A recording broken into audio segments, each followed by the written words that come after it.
Right. Hello. Hello. Awesome. All right. It looks like we have everybody. So welcome everyone. Hannah, could you please put up the onboard materials? So we have them. Sure. Do we need, Pam, do you want to do a roll call? Yeah, just very quickly, Chair Damaris, Here. Vice Chair Stevens, Here. Secretary Fletcher,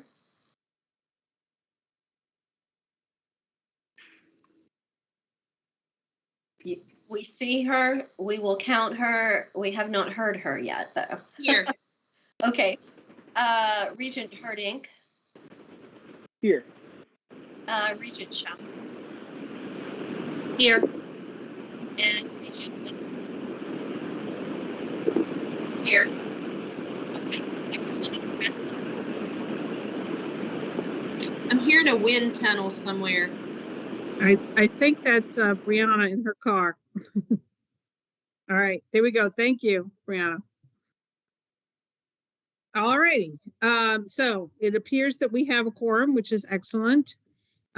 First order of business is to address the minutes from the November 18th, 2021 meeting. I'd like to ask if there are any corrections, changes, modifications needed for the minutes.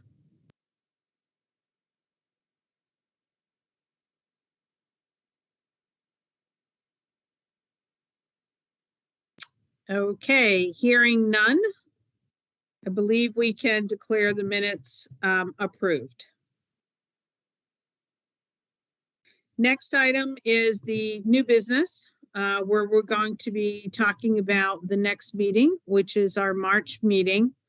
And there are two materials. One is an itinerary for the meeting, and the other is the agenda. So first, let's take a look at the itinerary.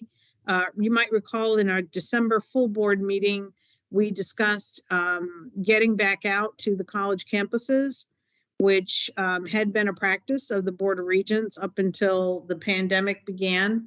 And we are looking forward to resuming that practice with this March meeting, which is scheduled for March 24th and 25th of this year. And so you can see in front of you the itinerary, which talks about hosting the meeting in Hazard. We're very, very thankful that the college and its president and its administration and entire staff is looking forward to us being there. I've heard through Amy that they are very excited about us coming out to Hazards, and I'm very excited to go as well. When I accompanied Dr. Zarpata on the tours, one of the tours that I actually did not get a chance to go to because I was out of town was the Hazard tour. So I'm really looking forward to getting out there and visiting with the folks, because I actually did miss that particular item. There were some suggestions made. I believe Regent Stevens had brought this up at our last meeting, and other regents have discussed this, that as we are embarking upon holding meetings out at the different colleges, it really does make sense to kind of do those meetings starting the day before. And so even though our formal meetings in terms of anything that we would address as an action item will continue to occur in the one-day format, which would be the Friday, we are asking regents to come out the day before, starting a meeting at about 1 p.m. on Thursday, March 24th. You can kind of see what the agenda items look like for that day. So very specifically, we have tried to organize agenda items that are more informational in nature, such that any regents who, for whatever reason, are unable to attend on Thursday would not miss any items that require action or vote. So the items that are listed here, one is a workshop on compensation and classification. This has been a topic that has been very important, very high on the agenda for the last couple of Board of Regents meeting. There's been a lot of work done by Vice President Followell, his team, as well as Jackie Cecil and his team and other members of the Cabinet Administration and Dr. Zarapata. So we felt that there's an awful lot of information that will be pulled together, and that having a workshop on that information would be very helpful to the Regents to absorb the information and have the opportunity to ask any questions. And so this will be an informational workshop regarding the compensation and classification topic. Following that are some reports that are typically found on the board agenda, updates from the internal audit group, which is actually an externally contracted firm who's performing those services. Updates from administrative services, this would be Vice President Followell's area. Learner success and workforce development report, that would be out of Chris's area, and then also technology solutions report, which will be out of the other Chris's area, our new Chris, who is our new Vice President over Technology Solutions. So those reports will be given on the Thursday meeting. Of course, all of the materials will be sent to all board members way ahead of time. And so anybody who is not able to actually attend that session would certainly have the reading materials available to them before that session. After that, we will receive a college tour and presentation by the college president and any members of her staff that she wishes to engage in conversation with us. I think, that's one of the highlights of going out to the colleges, is to have the tour, get to see things in action, get to see programming and instruction in action, and then anything that the college would like to highlight, which is always very, very helpful and informative to the Regents. And then after that,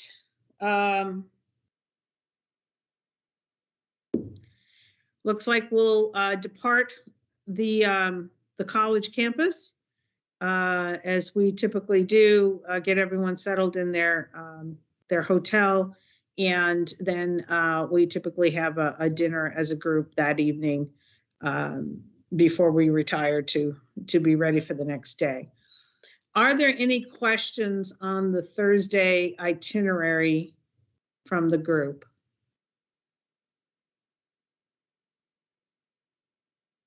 Okay, hearing none, the next day, if you take a look at Friday, we will have our regular Board of Regents meeting, departing from the accommodations and then going through the meeting itself, which will begin at 8:30 in the morning. That's when we typically begin.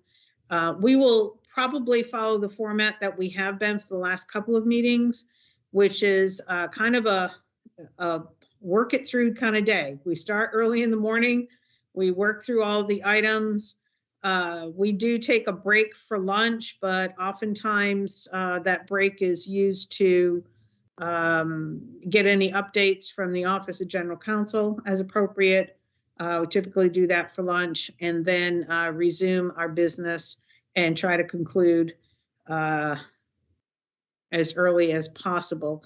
If you scroll down to the bottom there, past the agenda items, because I want to address that as part of the agenda document, we are setting a 4 p.m. adjournment. Really want to try to stick to that, given the location, and for many of the Regents, it's a sizable drive home. So, so really hoping that we can accomplish that. I do want to go through these agenda items in much more detail with this team and this group, but overall, in terms of the itinerary, are there any questions for the day-and-a-half itinerary?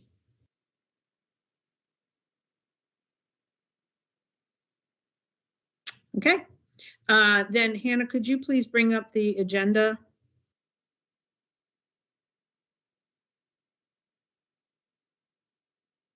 Okay, so the Thursday items on the agenda, I already kind of hit those, but are there any specific questions about those items before we go and dive a little deeper into the agenda items for Friday?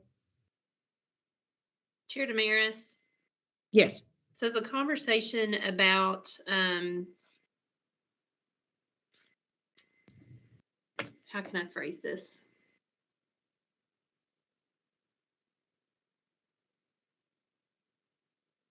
Let me come back to it. Okay. As we go on further down to the agenda items for Friday, the first couple of items, of course, we will have the consent agenda. And what we've done the last two meetings is items that are in the consent agenda are including mostly the certificates, embedded diplomas, and candidates for credentials. And so that's why you see that in that area for the consent agenda.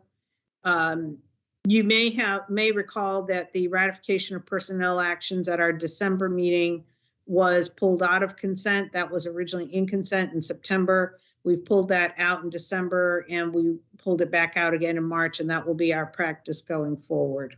So if you look at the board agenda items, starting with action item A, the first item is ratification of personnel actions. I asked Amy to kind of reorganize some of these items from the original draft that you may have seen in the onboard,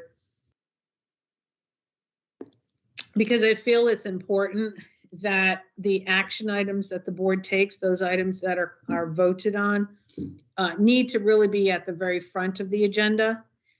Certainly don't want any regents to not have the opportunity to participate in a roll call vote by, if action items are left to a later part in the day. So that is the rhyme and reason for putting those three at the top.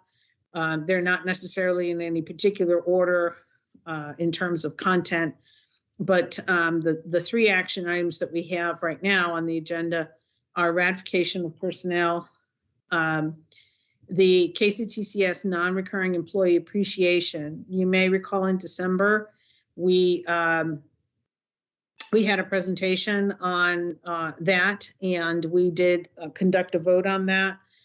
And we did also ask the Dr. Zarapata and his staff to bring this back to the board in the March timeframe for the board to consider a secondary employee appreciation award. And so that's why that is there. Madam Chairman, yes. I'm just wondering in that I am for that, but when we look down and we're talking about budgets and salary scenario, I would, my personal preference is I know that I don't know what is the best way to do it, is the appreciation, or try to take some of that money and put it in the salaries for beginning of next year. I just bring that up as a point of order. Thank you, ma'am.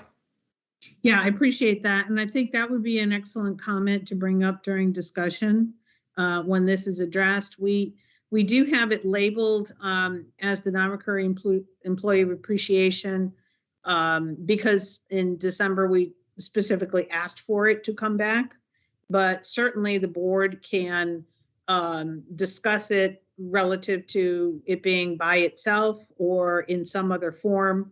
And the board can decide to not take action on it at all, but certainly can give instruction to Dr. Zarapata and his staff to otherwise use those funds. I believe that would be the way we might handle that if the board goes in that direction, but I'm going to ask General Counsel Duncan if that's appropriate.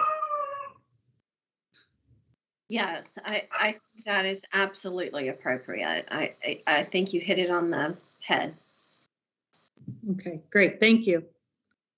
Does that answer your question, Regent Stevens? Yes, ma'am. Thank you. Thank you, Pam. Great, thanks. The next action item is one that is typically brought to us in March of each year, and that is action related to the Kctcs tuition. The tuition rates and caps have been set by CPE. They've been organized in a biannual fashion, and I'm going to be honest, my brain's a little tired today. I don't actually remember where we sit on that, so I'm gonna lean a little bit on either Dr. Zarapata or Chief of Staff Hannah to remind me of where we are. I think we're in the second part of the biennial, and I don't remember the exact numbers. Yes, so this is, last year, of course, we chose not to raise tuition. This year, I cannot remember the exact number, but I think we could go like 1.9%. Does that sound familiar, Hannah? Yes, and I know, I believe that Vice President Followell is watching the live stream, so if I get this wrong, he will probably send me a text to correct me, but I believe it's around 1%. Yeah, I'm going to text him right now. I know he knows it right off the top of his head. Yes, thank you. I appreciate that. If we could get an actual percentage on that, I think for the audience who's watching the meeting, it'd be good for us to validate that number. Again, the board would discuss, what it could potentially do up to the limitation that we'll validate here in just a few minutes, and either take action on that or take similar action to what we did last year. That'll be part of the discussion and up to the board. Yes, Paul? Yeah, we can raise it up to $3. Up to $3 per credit hour. That's correct. Okay. All righty. And then the rest of the items here, the first one is informational. Review of procedures for the evaluation of the president of the system. The procedures were developed a long time ago, and the last time they were modified, there was a stipulation in those procedures that those procedures needed to be reviewed at least once within a 3-year period. And so based upon the modification date for those procedures, we are at that time where we need to do that. And so there will be information presented regarding the evaluation of the president, the current procedures, and then obviously any discussion about those and any recommendations. So this is not an action item, it's more of an information discussion item. The next item is review of procedures for faculty staff elections. And I'm actually going to ask Chief of Staff Hannah Rivera to talk a little bit about this item so people understand what it is. Sure. Thank you, Chair. So we have procedures in place in the board bylaws that allow for the faculty and staff elections for the Board of Regents. And as our new regents, Herdink and Witten, are on the call, they can attest to the procedures that they had to follow to be elected by their peers to serve on the board. The procedures are a bit outdated. They haven't been changed in a while. A lot of the election rules are set in statute by KSR, and we can't change that. For instance, we can't change how long the regents serve or how the terms roll off or anything like that, but there are some things that could be updated in the procedures about, for instance, the use of social media when running for the board positions, or the use of contacting via email to,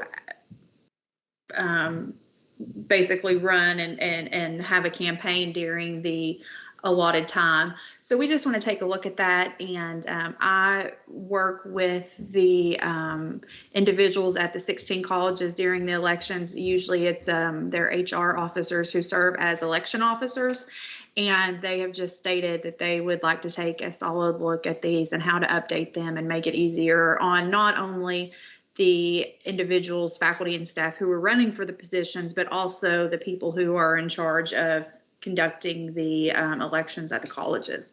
So we will present that and possibly have some revisions that the board could vote on and approve for those procedures, just to streamline and update how they are operated. Great. Regent Herdink, I see your hand is up. Yeah, I'm just going to make maybe one little recommendation for that I've noticed and in running, that maybe the HR personnel might not be the best coordinator for those. They get a lot of things thrown on them, especially with COVID. And, maybe next election, hopefully won't have to deal with that. But they seem to get a lot of things on their plate, and then they have to deal with this. And I wonder if that's just too much piling on them. If there could be like a different coordinator, a different position at the college that would handle that or something. Just a thought. I don't know if it's worth pursuing or not, but. Yeah, I think that's a suggestion that, Hannah can take a look at, as long as it doesn't violate any of the statutory requirements. Okay, great. And then Regent Stevens, do you have a question? Yes, ma'am. I'm sorry I went to sleep on the last one, but in reference to the president's evaluation, would it be possible for Paul to provide us the instrument he uses to evaluate college presidents so that we can have that as an information purpose? I'm sure he has a standard form that he evaluates the college presidents, so we can take a look at that, please. Absolutely. Yeah, that sounds like a great piece of data for us to review. Thank you. Regent Fletcher, did I see your hand go up? You did. Joe sort of hit on it, though, that would come as a solution or a proposed solution along with the revisions to the policy. And then to dovetail on what Regent Stevens just said, I'd also like for us to have a copy of the job description for the president as well, to go along with the evaluation tool, so that we can make sure that there is consistency there. Great. I think that's a great suggestion. Also, General Counsel Duncan, it occurs to me that with so many new members on the board, having been appointed and elected in the last couple of months, that there may be several folks who are not familiar with the content of the contract that President Zarapata is under. And so that would be another piece of information that would probably be helpful. Okay, we will make sure to provide that. Thank you.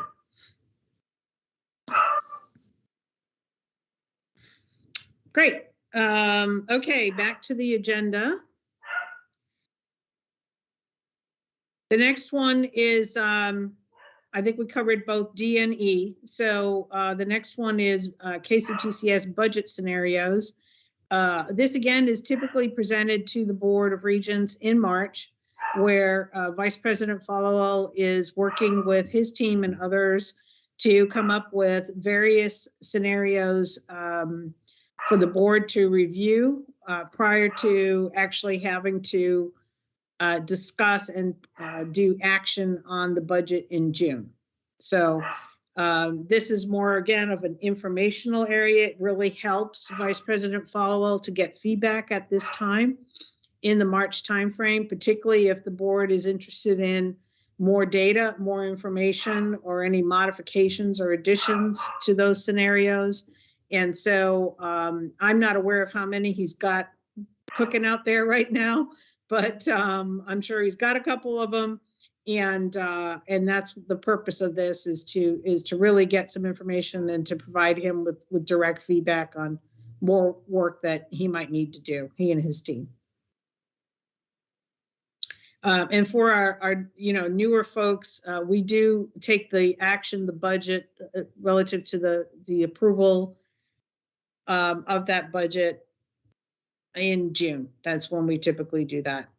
We are on a July 1 fiscal, and so anything we would approve would take effect as of July 1, 2022. The next two items, actually the information item on non-banded positions, which is a policy item, and then the policy item on college late fees. Those came out of some work that was done in the last meeting, where there was analysis that was conducted at the request of the board, and that analysis has resulted in the need for some policy work. So I'm going to ask General Counsel Duncan to talk about non-banded positions so that everybody kind of understands what that is.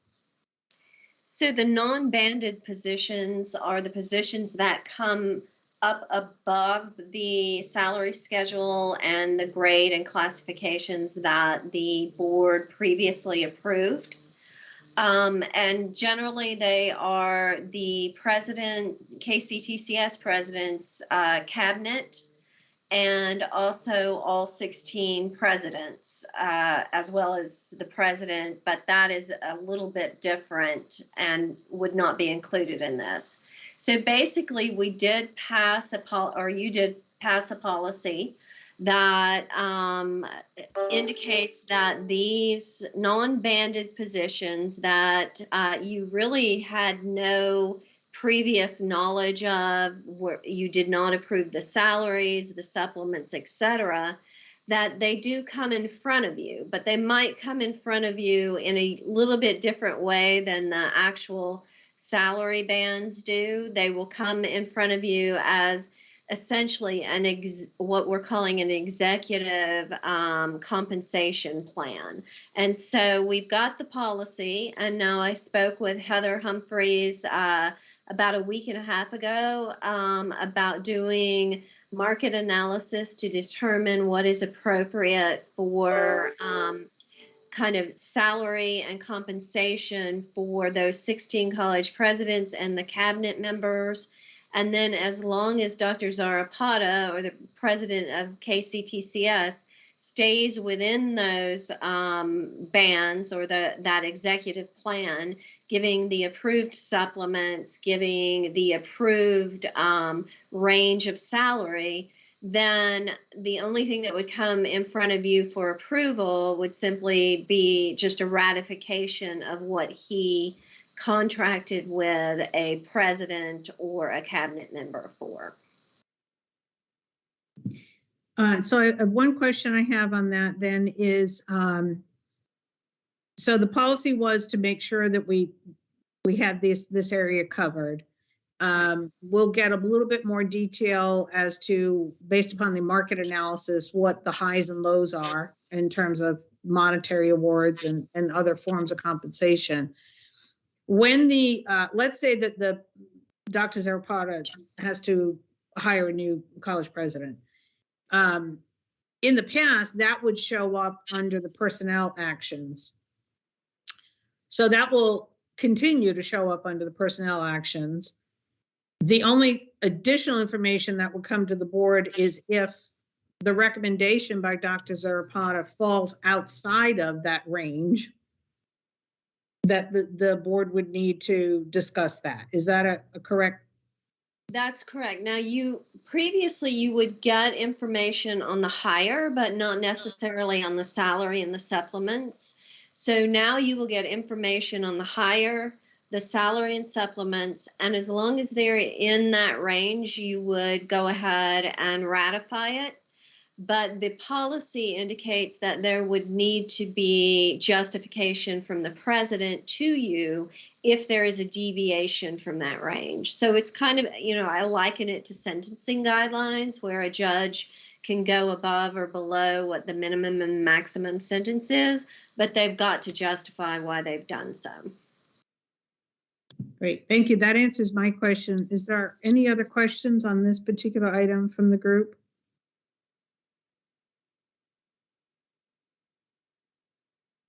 Okay, the next item was college late fees. Again, this kind of came from an informational item. I believe this was a topic that was discussed as part of the internal audit report. And the internal auditors had called out that there were some colleges that were implementing the late fee policy or procedure, however it should be stated, and others who were waiving it. And some of it was related to the pandemic and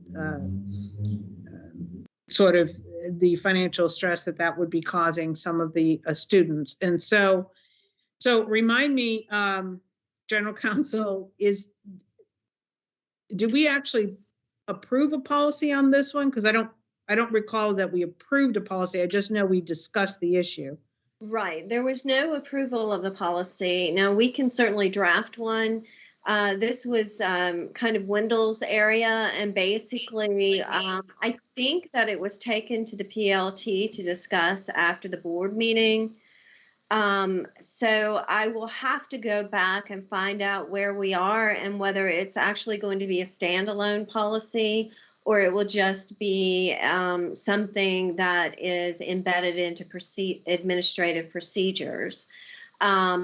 So I don't know if Dr. Zarapata or Hannah could elaborate on that, but that is what I remember. Okay. Yeah, I think the inconsistency came where due to COVID, people were trying to waive some of these fees to make sure it wasn't a barrier for students. I know Damon had brought up, the inconsistency, and of course the auditors have too. And I believe we're scheduled to talk about this again at PLT. Okay. All right. So I guess my question would be, and I see that Regent Fletcher's hand is up too, so I want to make sure she gets an opportunity to ask. My question would be, is this appropriately titled new KCTCS policy?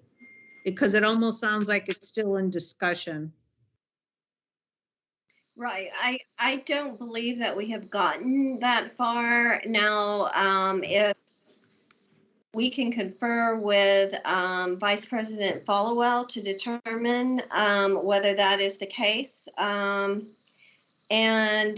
I do know I'm getting some information from Dr. Followell, and they were taking it to the action team. So we will follow up more on that. But it appears as if we are still in discussions about that. Okay. So then I guess just from the standpoint of accurately stating the agenda item, if it's not really a new policy, we may have to retitle that. Regent Fletcher, you had your hand up? I think this is but one example of one of those fine points, fine lines, when we were looking for a broader brushstroke to assure that policies across the system were consistent.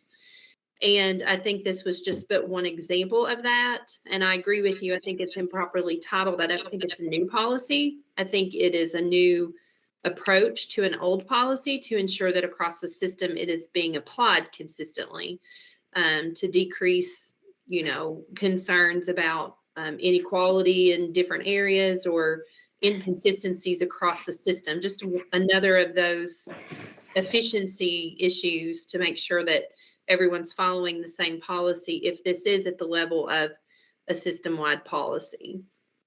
That's Right. my recollection of that conversation.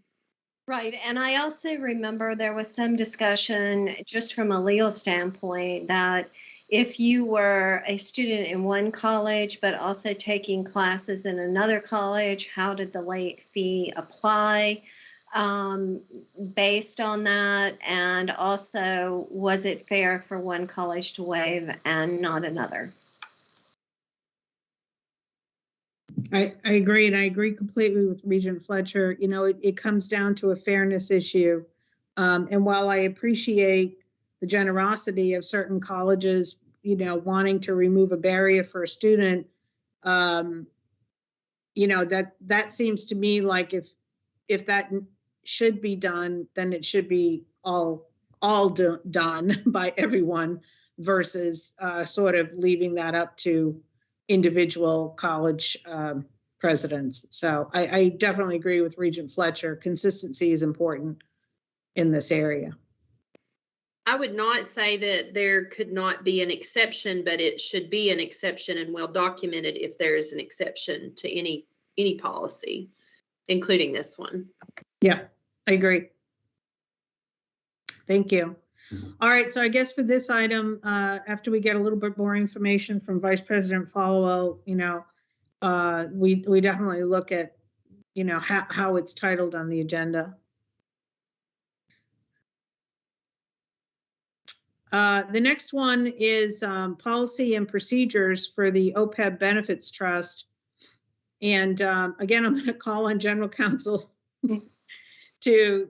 we did actually take some action last meeting relative to the Opeb trust and its structure in terms of benefits for people who participate in that. So we did get a lot of really good information about it at the last meeting. So remind me, what we're looking at here relative to these policies and procedures. Right. So this is not just about the OPEB benefits. This would be about all benefits based on the non-delegable duty. So I would actually delete the OPEB portion of that and the trust, obviously. So this would just be about benefits. And what we have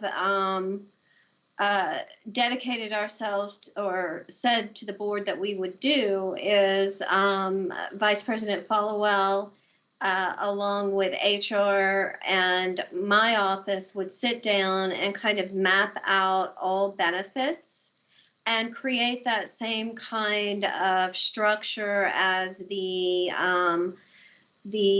non-banded kind of range, so that for certain benefits you might have a threshold where you would actually need to see it. Otherwise, it would be an information item. If it went above that threshold, you would then approve it specifically.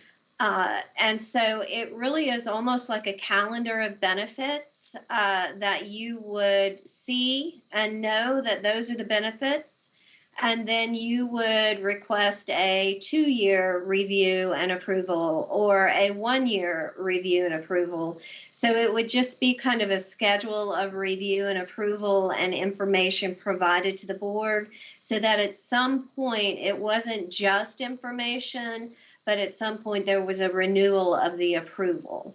And so where we are on that is that we are still in the early stages of gathering all the information on that calendar of benefits, because it's not going to do you any good to approve something after the fact, but it also is not going to do any good to hamstring Vice President Followell's area in having to make quick administrative action.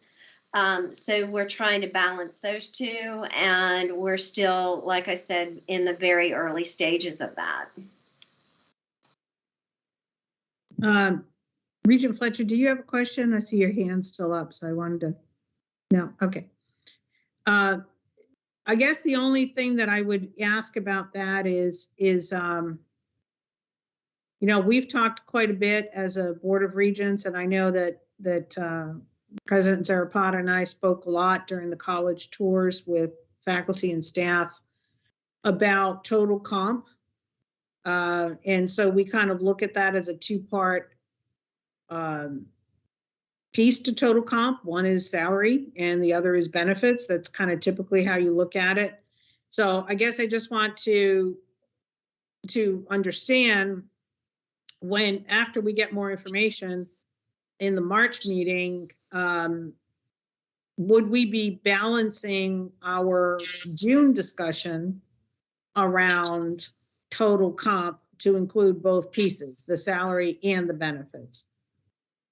Right. That is my understanding, is that, and it would, I know that you have requested some information on what I would classify as soft benefits.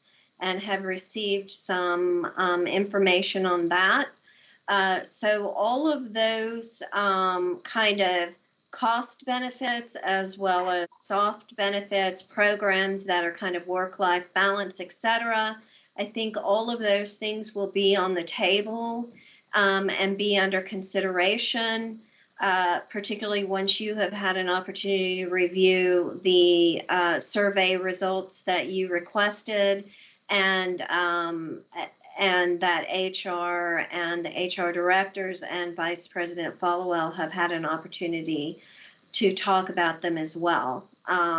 So I think, in my mind, and I would certainly defer to Vice President Followell and the HR department on this, but to my mind, that policy would include programs, work-life balance issues, all of those things that would create a holistic view of what the benefits might be for individuals, such as, expanded childcare leave or expanded bereavement leave. All of those different things would be on the table. Great, thank you. Are there any questions at this time from this committee regarding, information about benefits, information about salaries? Is there anything that this group feels at this time needs to be included in the analysis that Vice President Followell, as well as Director Jackie Cecil are working on? I just want to make sure that we let the staff know if there's anything we're thinking of that they either don't know about or they might have forgotten, because it's a lot of work. Regent Stevens? Yes, ma'am. I think we've talked about this a couple of times, whether it is seniority or what it is we've developed and looked for compensation for the 2022-2023 year. I would still like to see some recommendations and suggestions in the salaries to increase if you use seniority or longevity, or what it is that we have. So I know Wendell and I've talked about this several times, but maybe that if we could have a starting point in the March meeting to look what that looks like, and then if we can give more money, we can, or what it is, this and that. But I certainly would appreciate that. Thank you, Madam Chairman.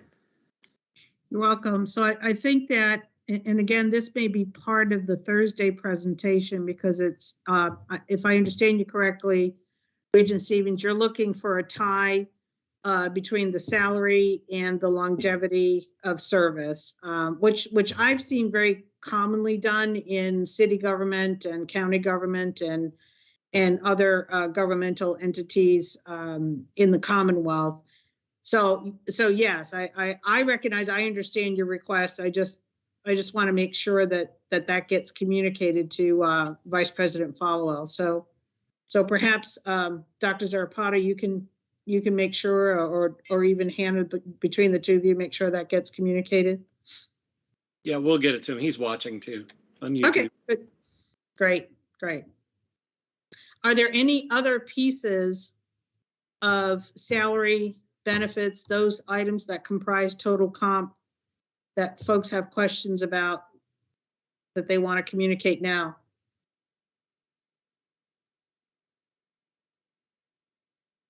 Okay, great. The next couple of items are update items. So update items are generally items that are provided to the board for the benefit of keeping the board apprised of different things going on. They don't necessarily always translate into an action item. They could at some point, but don't always translate into an action item. The first one will be an update on the 2022 legislative session. In the past, that update had been provided to us by Brian Perry, who was part of the staff, but I understand he's moved on to other pastures. So Is that going to be you, Hannah, or what's going on with that one? Yeah, Hannah's playing double duty. Yeah, Yes, I will have an update. We will Great. be in the thick of it at that meeting, so.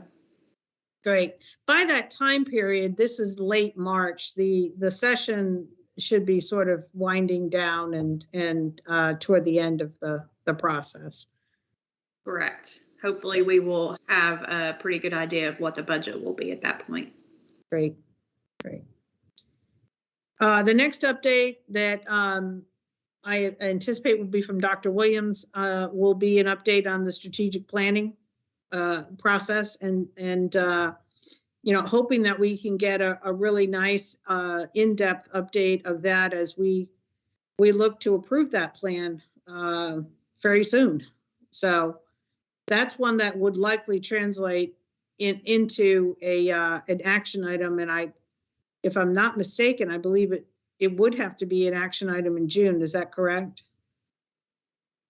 Okay. Correct. And then the last one here is building consolidation and utilization. Dr. Zarapata, can you give us a little update on a little bit of background on that? Yeah, and so this was a report that you know, has come before the board. You know, the utilization right now with COVID is probably not going to look very pretty, but yeah, it'll be a listing by location of you know, classes offered and campuses and that sort of thing. I've not seen the preliminary report yet, but we'll have it ready. Great. And it'd be very interesting to see by this time kind of where things stand with the proposed changes to, I believe they're a part of session relative to the post-secondary institutions if we were to sell off some property, where the proceeds of that actually go to. Yeah, that's in the omnibus bill that Representative Massey has been pushing forward. I think that's right, Hannah. But anyway, yeah, property conveyance is in there so that if we sold property, we'd be able to keep any proceeds. Great. Which we can't right now. Regent Fletcher, you had a question? I would like to specifically see a line item in that report about the number of high school students doing dual credit that are doing it from their high school campuses and not from a Kctcs location, or are online from a high school and not from a Kctcs building. Great. Thank you for that suggestion. That had not been in the report before. I have one other, and I don't know if it goes here or if it really kind of backs up into the strategic planning, but have we completed the conversation about single accreditation at this point, or will that be part of the discussion going forward? Is there any new information out there, any updates on the single accreditation that we've been talking about the last couple of meetings? I think that'd be a great topic for Dr. Williams to address. I'm pretty sure we got an update at the last meeting, but I don't know if there's been more work done on that. Do you happen to know, Chief of Staff Hannah? I do not know if there's been additional work on it, but we can certainly ask if there are specific items that you would want information about related to single accreditation. We could bring that forth here at the meeting. And as a item of clarification, I did get info from Dr. Williams that she believes the strategic plan in March will be ready for a vote, so that it would actually go into effect by the July 1 target date. So that information item may change from information to action for your vote. And if Regent Fletcher, if you want to see info on a single accreditation, I will certainly relay that message to Chancellor Williams. Great. If it does move to an action item, then I would request that we move that up to earlier in the agenda. Sure. Because the strategic plan is obviously critically important to the institution. So I would not want to leave it to the end. Yes, ma'am. Do we have another hand up? I could see a little hand, but I can't see who it's associated with.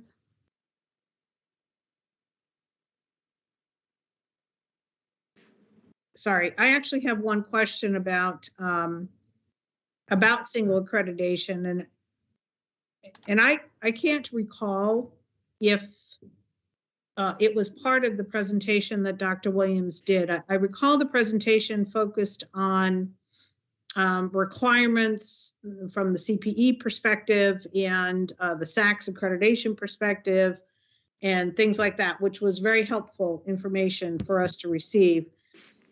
What I would be looking for, if Dr. Williams can take a look at this, is as we look across the nation, across the United States, what other, are there any other, and if there are, who are they, systems, as we are, a system of colleges, have done single accreditation? You know, if she could do some research on that, I'd be interested in if there are others, who they are, when they did it, you know, why they did it, and anything that she might be able to find that determines what the sort of the benefits and any non-benefits or basically any challenges with doing that. And I believe there were examples, I don't know how detailed it got, but there were examples of other systems that basically, I think it was like a pros and cons document, but it sounds like we're looking for more information. Yeah, a little bit more on that, just to try to understand the pros and cons and, you know, why people do it, why they wouldn't do it. You know, because as Regent Fletcher has brought up times and also Regent Finan and other regents on the board, there's, of course, there's pros and cons to everything, but there are certainly some efficiencies that could be gained. And I just want to explore it a little bit more and understand it from a benchmarking standpoint.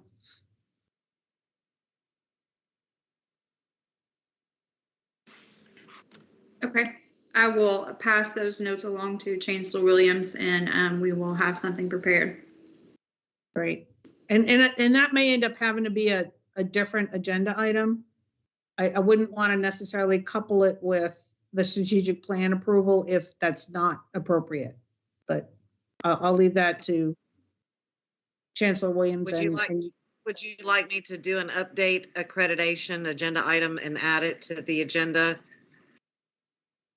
Yes, please, Amy, Yeah. for now. For now, I think that makes sense.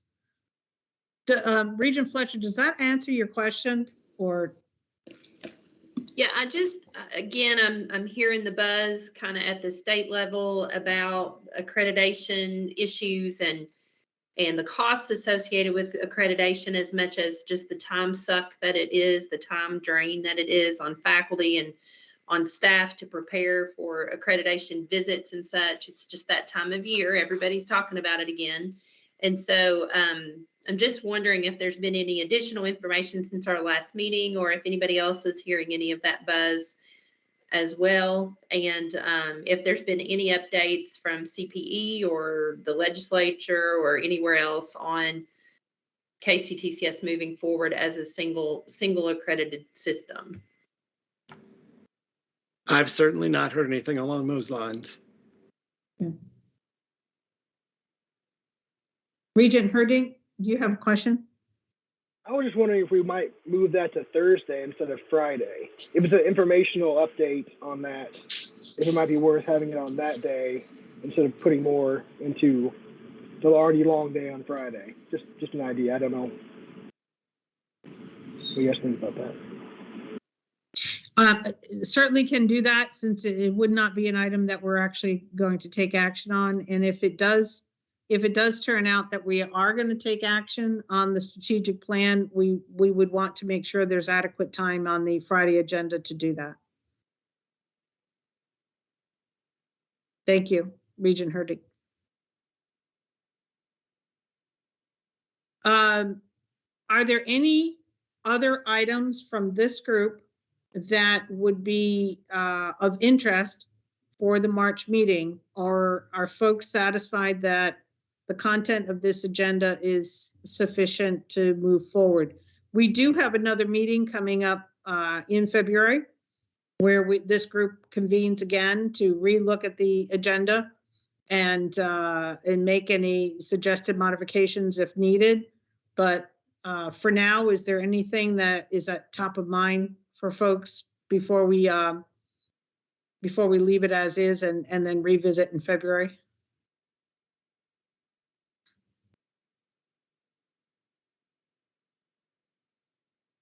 I don't see any. No hands are up. Okay. Any other questions, concerns from the group?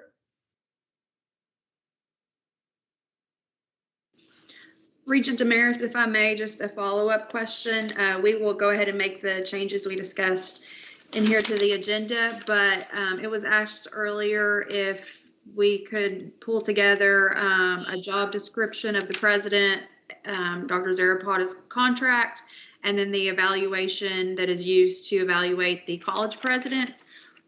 Do you want that for the March meeting, or would you like that ahead via email?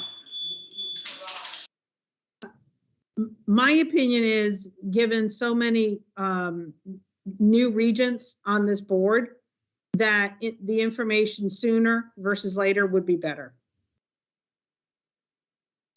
Okay, thank you. Right. General Counsel Duncan?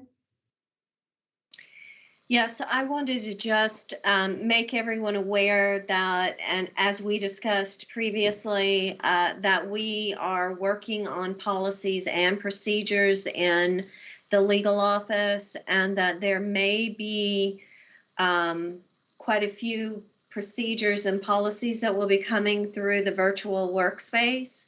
And so by February's meeting, we might have a better idea of whether some additional policies and or procedures, such as the voting procedures for officers, et cetera, will be on the agenda for approval as well.